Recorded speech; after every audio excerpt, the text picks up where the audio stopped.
പശുവിനെ നിങ്ങൾക്ക് ആരാധിക്കാം, അതിനെ ആഹരിക്കാൻ വേറൊരാൾക്ക് സ്വാതന്ത്ര്യം വേണം. വാസ്തവത്തിൽ ഇവിടെ ശക്തിപ്പെട്ടു വരുന്ന ദേശീയ വികാരത്തെ സാമുദായികമായി വിഭജിച്ച് ദുർബലപ്പെടുത്താനാണ് ചെയ്തത്. നാഷണൽ ആന്തം എന്ന് പറഞ്ഞാൽ പൊതുപരിപാടികളിൽ പാടണം എന്ന് പറയാം. ദേശീയ ഗീതം നിങ്ങൾക്ക് വേണേ പാടാം, വേണ്ടേ പാടണം. നിങ്ങൾക്ക് പശുവിനെ ആരാധിക്കുവാനും പശുവിനെ ആഹരിക്കുവാനുമുള്ള സ്വാതന്ത്ര്യം ഒരേ സമയം നിലനിൽക്കുന്നതിനെയാണ് ജനാധിപത്യം എന്ന് പറയാം. അന്ന് പാശ്ചാത്യർ, പ്രത്യേകിച്ച് ബ്രിട്ടീഷുകാരൊക്കെ പറഞ്ഞത്, രാഷ്ട്രമില്ലാത്തൊരു ജനതയ്ക്ക് ജനതയില്ലാതെ ഒരു രാഷ്ട്രം കൊടുക്കുന്നു എന്നാണ്. അന്ന് RSS, ഹിന്ദു മഹാസഭയൊക്കെ ഹിറ്റ്ലറുടെ കൂടെയാണ്.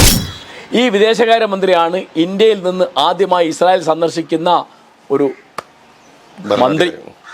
അങ്ങനെയാണ് നയതന്ത്ര ബന്ധം ആരംഭിക്കുന്നത്. ഇസ്രായേൽ തുടക്കം തൊട്ട് ഇന്നത്തെ തീയതി വരെ പലസ്തീൻ ജനതയോട്, പ്രത്യേകിച്ച് അവിടുത്തെ മുസ്ലിങ്ങളോട് അന്യായം മാത്രമാണ് കാണിച്ചത്. അത് കഴിഞ്ഞ് ഇപ്പം എന്താ അവർക്ക് വേണ്ടത്? ഇപ്പോൾ അവർക്കൊരു ഗ്രേറ്റർ ഇസ്രായേൽ വേണം. ഗാസ അതിൻ്റെ ഭാഗമാവണം, ജോർദാൻ അതിൻ്റെ ഭാഗമാവണം, പറ്റിയ ലെബനൻ അതിൻ്റെ ഭാഗമാവണം. അങ്ങനെ അത് വികസിപ്പിക്കുക. അതായത് ഒരു യഹൂദ വംശത്തിൻ്റെ, അതാണ് ഒരു ശ്രദ്ധിക്കണ വാക്ക്, യഹൂദൻ എന്ന് പറയുന്ന ഒരു മതക്കാരൻ്റെ പേരല്ല, അതൊരു വംശക്കാരൻ്റെ പേരാണെന്നാണ് അവർ ഭാവിക്കുന്നത്. ഇതിനെയാണ് സയനിസം എന്ന് പറയാം. എല്ലാവർക്കും നമസ്കാരം. മീഡിയ ഭാരതിന്റെ പുതിയൊരു എപ്പിസോഡിലേക്ക് എല്ലാവരെയും സവിനയം സ്വാഗതം ചെയ്യുന്നു.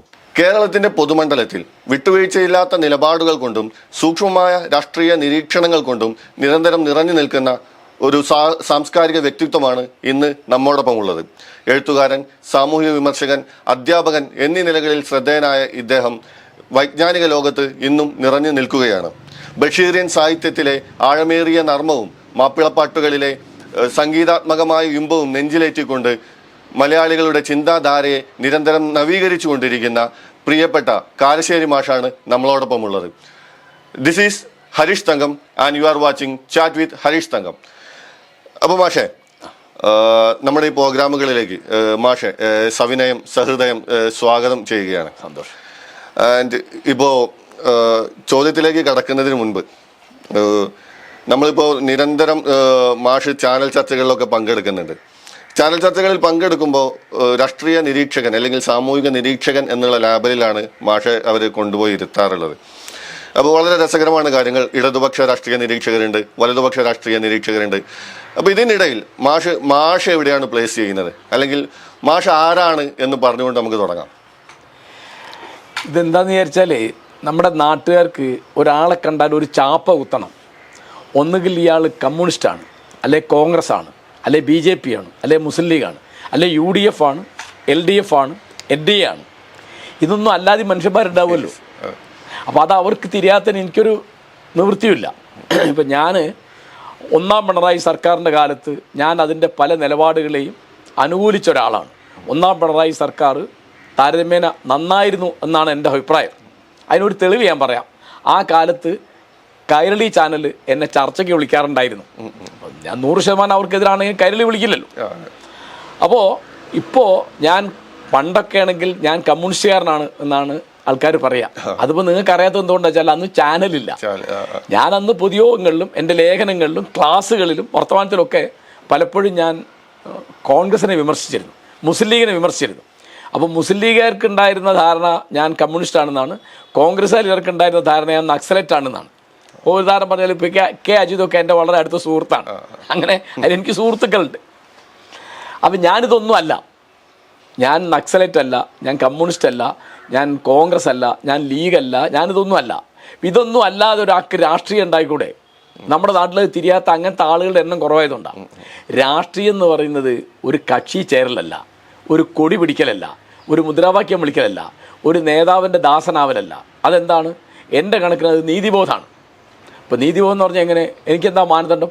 ഞാൻ എന്നെ കൊണ്ടാകുമ്പോൾ ഇവരുടെയൊക്കെ പുസ്തകങ്ങൾ വായിക്കുന്നുണ്ട്, എന്നെ കൊണ്ടാകുമ്പോൾ ചരിത്രം പഠിക്കുന്നുണ്ട്, പിന്നെ എന്നെ കൊണ്ടാകുമ്പോൾ മതം പഠിക്കുന്നുണ്ട്. അപ്പോൾ അതിന്നൊക്കെ ഞാൻ ആർജിച്ച എൻ്റെ ഗുരുനാഥന്മാരിൽ നിന്നും പുസ്തകങ്ങളിൽ നിന്നും യാത്രകളിൽ നിന്നും എനിക്ക് കിട്ടിയ ഒരു നീതിബോധമുണ്ട്. ആ നീതിബോധം വെച്ചാണ് ഞാൻ സംസാരിക്കുന്നത്. അത് തെറ്റുണ്ടാവും, തെറ്റുണ്ടെന്ന് തിരിച്ചറിവ് നമുക്ക് പിൻവലിക്കാം, തിരുത്താം, അതിനൊന്നും ബുദ്ധിമുട്ടില്ല.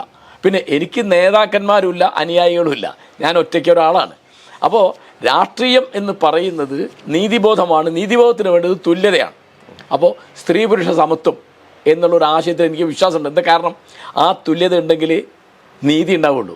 അതുപോലെ ജാതിഭേദം ഞാൻ അംഗീകരിക്കുന്നില്ല, ജാതി പാടില്ല എന്നാണ് എൻ്റെ അഭിപ്രായം. പിന്നെ മുസ്ലിം അമുസ്ലിം എന്നുള്ള വ്യത്യാസം, അല്ലെ ഹിന്ദു അഹിന്ദു എന്നുള്ള വ്യത്യാസം, ഇതൊന്നും എനിക്ക് ബാധകമല്ല. എന്താ കാരണം, ഇതൊക്കെ നീതിബോധത്തെ ഇല്ലാതാക്കുന്നതും സമത്വം ഇല്ലാതാക്കുന്നതും സന്തോഷം കളയുന്നതുമായ കാര്യങ്ങളാണ്. ഇപ്പം ഞാൻ എന്താണെന്ന് ഇപ്പോൾ ഞാൻ പറയും, ഞാനൊരു ജനാധിപത്യ വിശ്വാസിയാണ്, മതേതരവാദിയാണ്, ദേശീയവാദിയാണ്. ദേശീയതയിൽ എനിക്ക് വിശ്വാസമുണ്ട്, മതേതരത്വത്തിൽ വിശ്വാസമുണ്ട്, ജനാധിപത്യത്തിൽ വിശ്വാസമുണ്ട്. അപ്പോൾ അതുകൊണ്ട് തന്നെ എനിക്ക് എല്ലാ മതങ്ങളെയും ഏറിയ അളവിലോ കുറഞ്ഞ അളവിലോ വിമർശിക്കേണ്ടി വരും, തീവ്ര ദേശീയവാദത്തെ എതിർക്കേണ്ടി വരും. പിന്നെ ജനാധിപത്യ വിരുദ്ധമായി ഏത് പാർട്ടി ഏത് നേതാവ് പറഞ്ഞാലും പെരുമാറിയാലും എനിക്ക് എതിർക്കേണ്ടി വരും. അത്രയേ ഉള്ളൂ എൻ്റെ കാര്യം. പക്ഷേ ദേശീയത പറഞ്ഞല്ലോ, അപ്പോൾ ദേശീയതയൊക്കെ എനിക്ക് തോന്നുന്നത് ബെർണാഡ് ഷാ പോലെയുള്ള ആളുകളൊക്കെ ദേശീയതയെ പരിഹസിക്കുന്നുണ്ട്.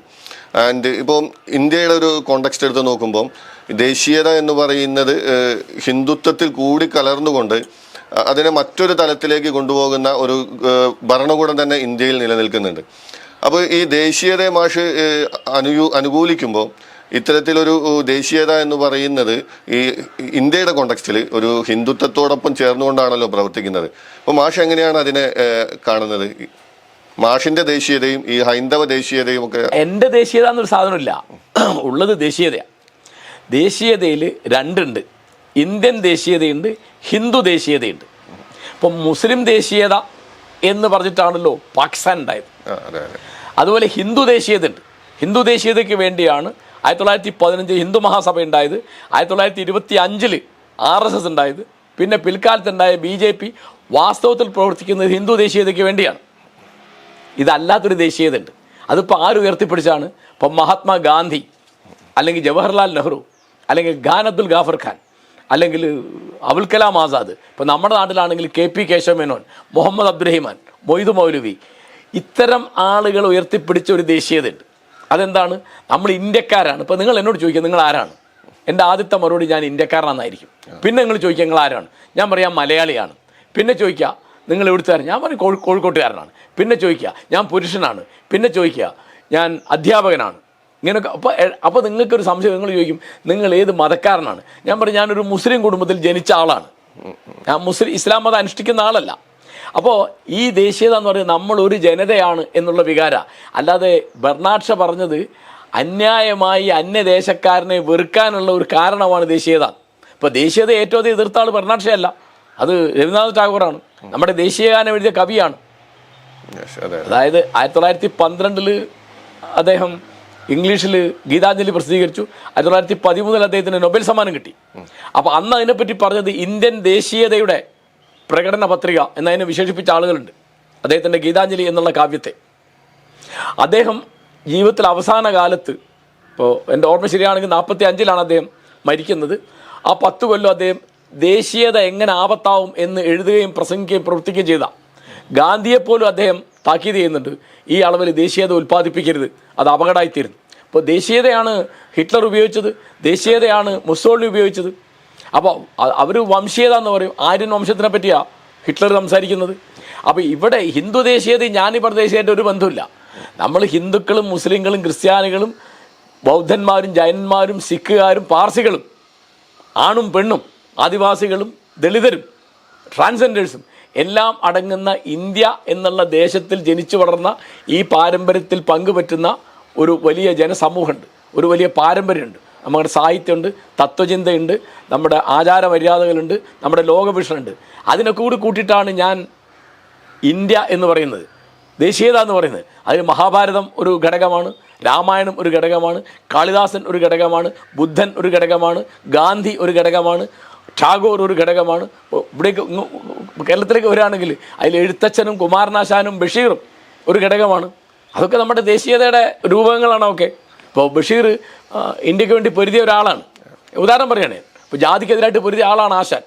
അങ്ങനെ അപ്പോൾ എഴുത്തച്ഛൻ അദ്ദേഹം ഭക്തി എന്നുള്ളത് മേൽജാതി എന്ന് സ്വയം വിളിക്കുന്ന കൂട്ടർക്ക് മാത്രം പോരാ, കീഴ്ജാതി എന്ന് വിളിക്കപ്പെട്ടവർക്കും അത് വേണം എന്ന അർത്ഥത്തിൽ അദ്ദേഹം അന്നത്തെ കണക്കനുസരിച്ച് ജാതിയിൽ താഴെയുള്ള ആളാണ്, ചക്കാല നായരാണ്. അദ്ദേഹത്തിന് അതൊന്നും തൊടാൻ പാടില്ല.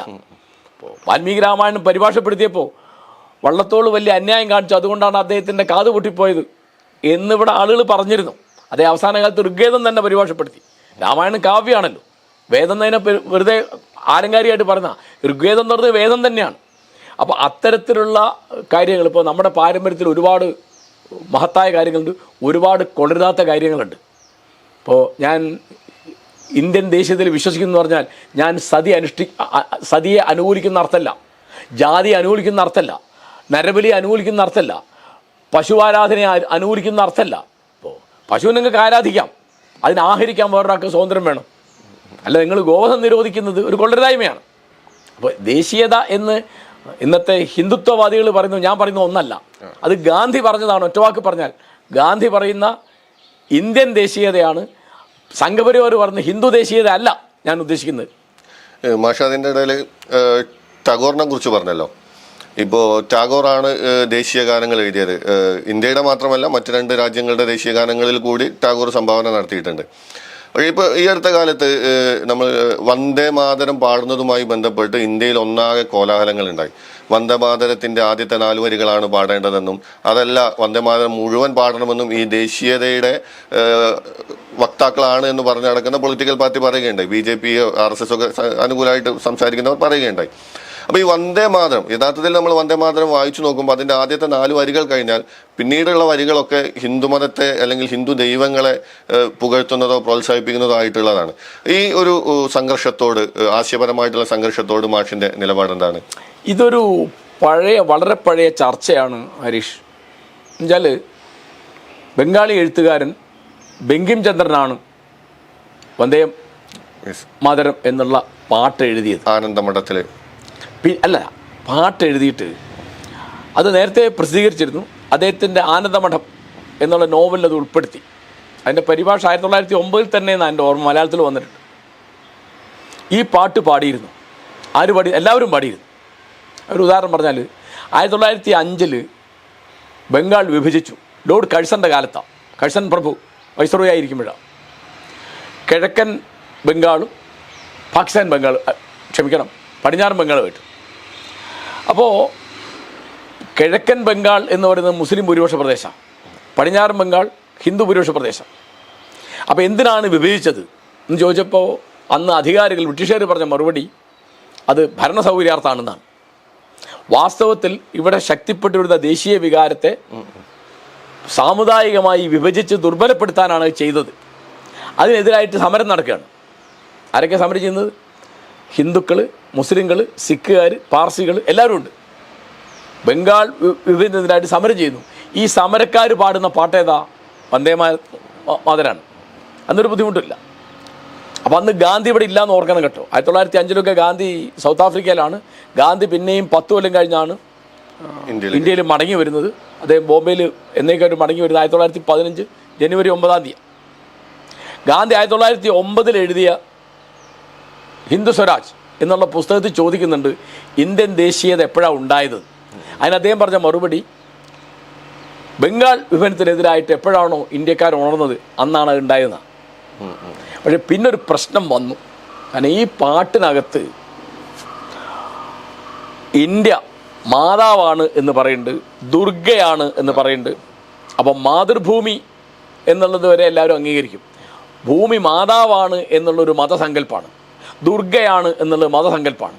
അപ്പോൾ ആ ദുർഗാദേവിയാണ് എന്നൊക്കെ അർത്ഥത്തിൽ അതിനെ പൂജിക്കുക, അതിനെ ആരാധിക്കുക, അതിനെ ആദരിക്കുക, അതിനെ അഭിമുഖീകരിക്കുക. അപ്പോൾ ഇതൊരു ചർച്ച വന്നു 1936 എൻ്റെ ഓർമ്മ. കോൺഗ്രസ് ചർച്ച ചെയ്തു.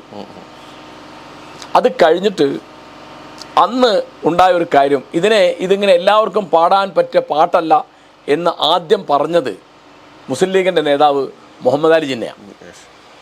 അത് പാകിസ്ഥാൻ വാദം വരുന്നതിന് മുമ്പെയാണത്. പാകിസ്ഥാൻ വാദം വരുന്നത് 1940 ലാഹോറിലാണ് ആ പ്രമേയം വരുന്നത്. അപ്പോൾ എന്ത് തീരുമാനിച്ചു? ഇതിൻ്റെ എല്ലാ ഭാഗങ്ങളും എല്ലാവർക്കും പാടാവുന്നതല്ല, അതുകൊണ്ട് ഇത് ദേശീയ ഗാനം, നാഷണൽ ആന്തം ആക്കേണ്ടതില്ല എന്ന് തീരുമാനിച്ചു. എന്നിട്ട് ഇതിനൊരു സ്ഥാനം കൊടുത്തു. കാരണം ചരിത്രത്തിലുണ്ടല്ലോ, ബംഗാൾ വിഭജനത്തിനായ സമരത്തിലൊക്കെ ഉപയോഗിക്കുന്നുണ്ട്, മറ്റു പല കോൺഗ്രസിൻ്റെ മീറ്റിങ്ങുകളിലും സമരത്തിലൊക്കെ പാടുന്നുണ്ട്. ദേശീയ ഗീതം എന്ന് പറഞ്ഞു, നാഷണൽ സോങ് രണ്ടുണ്ട്. നാഷണൽ ആന്തം എന്ന് പറഞ്ഞാൽ പൊതുപരിപാടികളിൽ പാടണം എന്ന് പറയാം. ദേശീയ ഗീതം നിങ്ങൾക്ക് വേണേ പാടാം, വേണ്ടേ പാടണ്ട. മാത്രമല്ല അതിലെല്ലാ വരികളും പാടേണ്ട ആവശ്യമില്ല. ഇതാണ് അതിൻ്റെ ചരിത്രം. ഇപ്പം എന്താ വന്ന് ഇന്ത്യ ഒരു ഹിന്ദുരാഷ്ട്രമാക്കാൻ വേണ്ടി ഉത്സാഹിക്കുന്ന കൂട്ടരാണ് ബി ജെ പിക്കാർ. അവർ നേതൃത്വം കൊടുക്കുന്ന മുന്നണി NDA ആണ് ഇപ്പോൾ കേന്ദ്രത്തിൽ ഭരിക്കുന്നത്. പല സംസ്ഥാനങ്ങളിലും ഗോവധം നിരോധിച്ചു. ജനാധിപത്യം എന്ന് പറഞ്ഞാൽ എന്താ?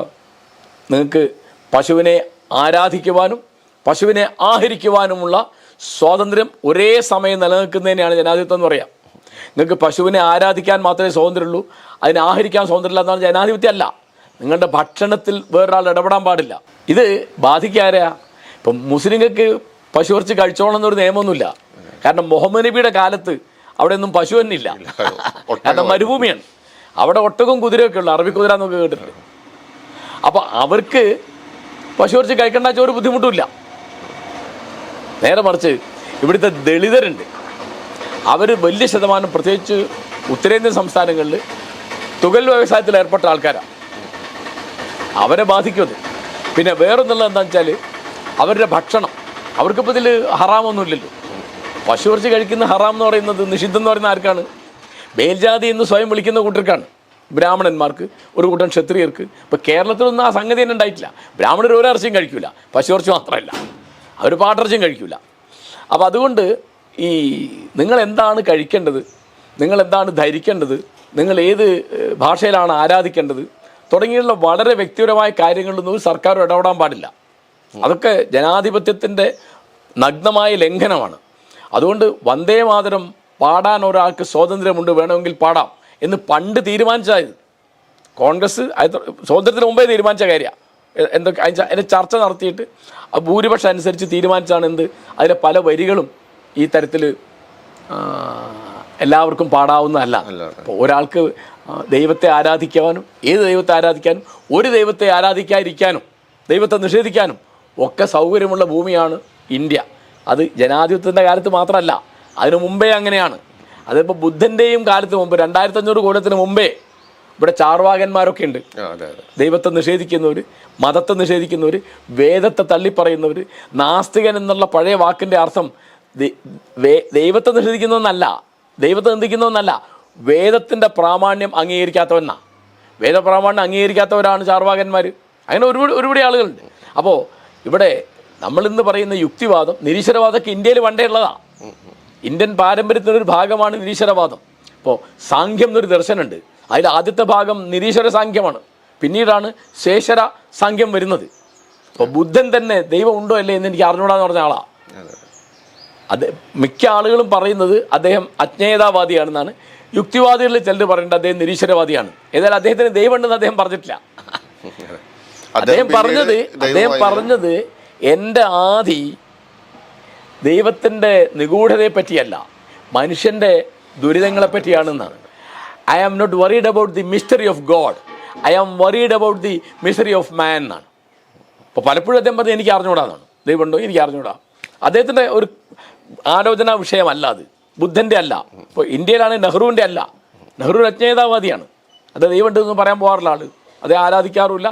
അപ്പോൾ അദ്ദേഹം ജന്മനാ ബ്രാഹ്മണനാണ്, സംസ്കൃതം പഠിച്ച ആളാണ്, കുട്ടിക്കാലത്ത് ഈ ഉപനയനം തുടങ്ങിയുള്ള ചടങ്ങുകളിലൊക്കെ കടന്നുപോയ ആളാണ്.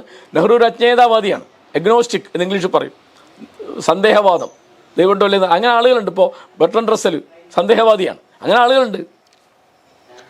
മാഷ് ഈ ദേശീയതയുടെ കാര്യം പറയുമ്പോൾ അതിൻ്റെ ഭാഗമായിട്ട് ഇപ്പം നമ്മൾ മറ്റൊരു രാജ്യവുമായിട്ടുള്ള ബന്ധം ഈ ദേശീയതയായിട്ട് വ്യാഖ്യാനിക്കുന്ന തരത്തിലേക്ക് അത് മാറിയിട്ടുണ്ട്. ഇപ്പം BJPയുടെ സർക്കാർ നരേന്ദ്രമോദി ഇപ്പം ഇറാൻ ഇസ്രായേൽ യുദ്ധത്തിൽ ഇസ്രായേലിനെ സന്ദർശിക്കുന്നത് ഒരു വലിയ ക്രെഡിറ്റായിട്ട് കാണുകയും ഇറാനെ സപ്പോർട്ട്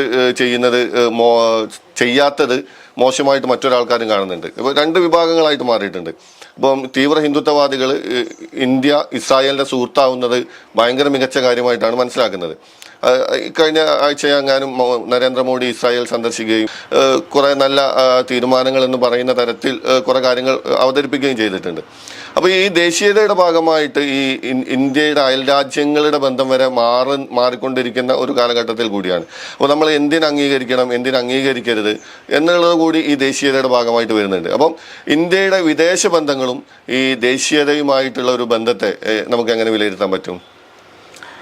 നിങ്ങളിപ്പോൾ ചോദിച്ച ചോദ്യം വളരെ സങ്കീർണമാണ്. അതായത് ഇപ്പോൾ ഇസ്രായേൽ എന്നുള്ള രാഷ്ട്രം ഉണ്ടാവുന്നത് 48 മാർച്ചിലാണ്.